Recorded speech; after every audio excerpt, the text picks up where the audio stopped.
Welcome back to the Black Sensei Society, and today I'm going to be reacting to Tower of God Episode 1, Season 2. If you guys haven't watched my podcast episode with all of us on there, one of the things that we've talked about, and I've said in particular, is that Tower of God is going to be the Kickstarter of Kickstarters for the new manhwa webtoon generation. Tower of God Season 1 was the prologue of the Tower of God, the serious story, the reason why Tower of God is one of the greatest webtoons, if not the greatest webtoons, the One Piece of webtoons, is because of Season 2 moving forward. It's because the story starts after Season 1. So Tower of God is going to be fantastic. I've seen some clips, but let's give a general idea. Let's talk about what's going on in Season 1 or Season 2. Like and subscribe, all that good stuff. If you don't remember, right off rip, Rachel pushes Bam off the ledge. It was a crazy moment if you knew nothing about Tower of God at the time. The animation looking crisp already, just more pristine. There are a few things that's going to be very interesting. Like, I'm not gonna spoil any of you because I read the Tower of God webtoon, but there's gonna be a lot of interesting character dynamics that moving forward for the series. And there's a few criticisms you can have of the story, of course, that's fine. But one thing you can say moving forward is how it flushes everything out and all the important characters that will be introduced and their impact on the story.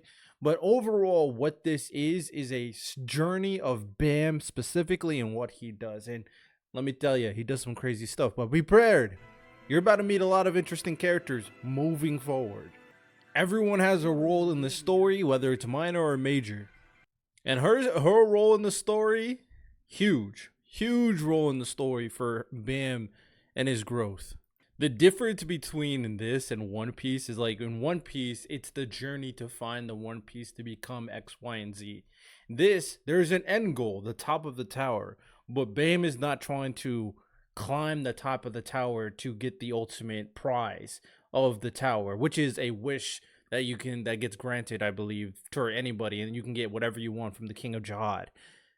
No, he wants answers beyond answers on the secret of the tower, the secret of the world. It's more of a discovery type thing in this journey, which is not, it's more unconventional in terms of the routes. It's not a straightforward linear path.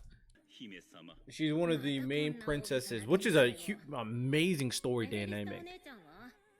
Princesses of there's like main families, and then there's princesses who have huge roles, very powerful.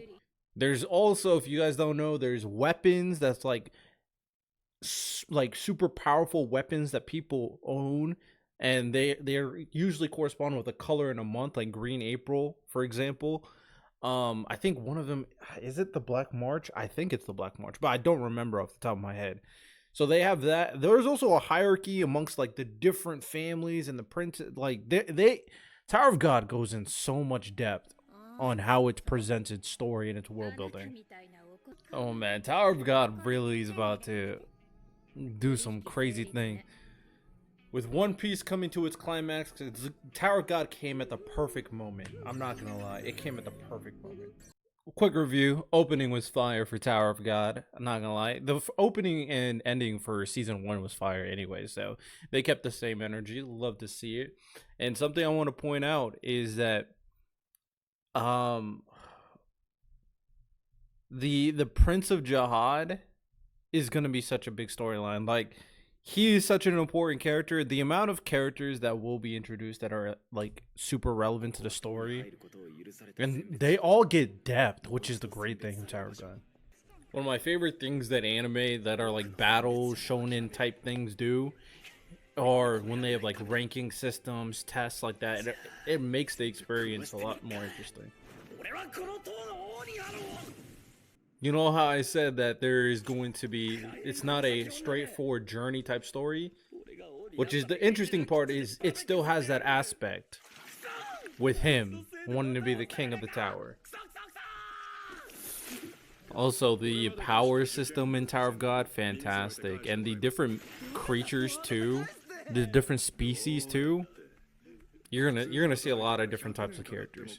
And I want you, because it's for people who are watching like, okay, where's Bam or anything? Remember what I said. Season 1 of Tower of God is a prologue. It is to give background knowledge of BAM in particular and about the tower, the power system, all that stuff. The real story, just think of the real story starting from now. So this is the story of Tower of God now. That was the prologue. Just like how Jujutsu Kaisen, the stuff with Yuta and all that was a prologue. Getting to know Geto, Yuta, prologue. That season 1 was a prologue. Like Sword Art Online, there is different levels for the tower. I'm sure you guys kind of get that basic knowledge, right? Different levels for the tower, and each of it's like its own community. It has its own hierarchy, its own rules. If you guys don't know, there's like a administrator, the boss of each one as well. So that is the interesting part, because like there's so many unique places and unique rules and laws of physics for the world or the level that they're talking about, that makes that all these different experiences so unique. Kind of like One Piece, when the Straw Hats go to different islands and they're so different. Remember that name, John Wong and yo, Tower of God names are hard to remember compared to Japanese names. Maybe I'm just more familiar with Japanese names. I want y'all to guess too with all the potential important characters that are coming by. Also, when you watch Tower of God, the amount of moral ambiguity throughout the story is glaring. It's never that simple when like diagnosing a character. The amount of strategy that is used in these fights are very important too. Also pay attention what their abilities do.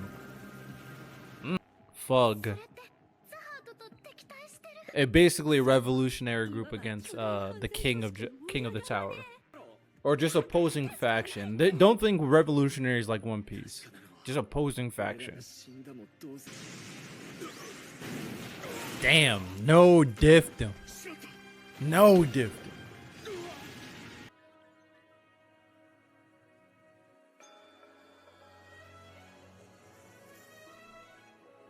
If it's not obvious who the character is, I think that pretty much confirms who we're looking at, right? Come on. Yep, you guys guessed it. This is BAM. BAM has changed. There's a lot, as you guys see. BAM joined an organization called FUG, who opposes the King of Jihad. Now, this organization is not a. I know I said revolutionaries at the beginning. Do not think of them like that. They're an opposing faction of the King of Jihad. That's all you need to know. Don't equate this to revolutionaries and Marines. It's way more intricate than that. Like way more intricate than that. There's no kind of, like I said, there's a lot of moral ambiguity in this series. But yeah, you're gonna see how BAM became who he is, how he became a badass, and what is his goal now. A lot of interesting things and new side characters that are not Kung, that are not Rak. Oh, it's gonna get good, ladies and gentlemen. So that's my reaction to Tower of God season 2 episode 1. I'm probably not gonna do a lot of videos, but I will be talking about on the podcast. I'm probably gonna keep up with it weekly because I like Tower of God so much. So with that said, stay tuned for the podcast Tuesdays 9 p.m. EST. You have a good one. Like and subscribe to the channel. Take care and peace.